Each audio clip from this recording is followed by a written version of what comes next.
ಶ್ರೀ ಭದ್ರಕಾಳಿ ಜ್ಯೋತಿಷ್ಯ ಕೇಂದ್ರ ಪಂಡಿತ್ ಗೌತಮ್ ಆಚಾರ್ಯರು ಕೇರಳ ಮತ್ತು ಕರ್ನಾಟಕದ ಸುಪ್ರಸಿದ್ಧ ಜ್ಯೋತಿಷ್ಯರು, ವೇದ ಶಾಸ್ತ್ರ ಪಾರಂಗತ ಪಂಡಿತರು, ಭದ್ರಕಾಳಿ ದೇವಿಯ ಮಹಾ ಆರಾಧಕರು, ಭೂತ ಪ್ರೇತ ಪಿಶಾಚಿಗಳ ಕಾಟಗಳನ್ನು ಹುಟ್ಟಡಗಿಸಿ ಪಡೆದ ಮಹಾಶಕ್ತಿಯಿಂದ ನಿಮ್ಮ ಜೀವನದ ಅನೇಕ ಸಮಸ್ಯೆಗಳಾದ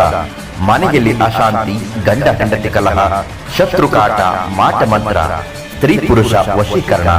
ಮಾನಸಿಕ ಖಿನ್ನತೆ, ಆಸ್ತಿ ವಿಚಾರ,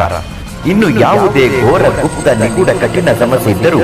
ಶ್ರೀ ಭದ್ರಕಾಳಿ ಆಶೀರ್ವಾದದಿಂದ ಪಡೆದ ಮಹಾಶಕ್ತಿಯಿಂದ ನಿಮ್ಮೆಲ್ಲ ಸಮಸ್ಯೆಗಳನ್ನು ಅತಿ ಶೀಘ್ರದಲ್ಲೇ ಪರಿಹಾರ ಮಾಡಿಕೊಡುತ್ತಾರೆ ಪಂಡಿತ್ ಗೌತಮ್ ಆಚಾರ್ಯರು. ಮೊಬೈಲ್ ಸಂಖ್ಯೆ 8618851552.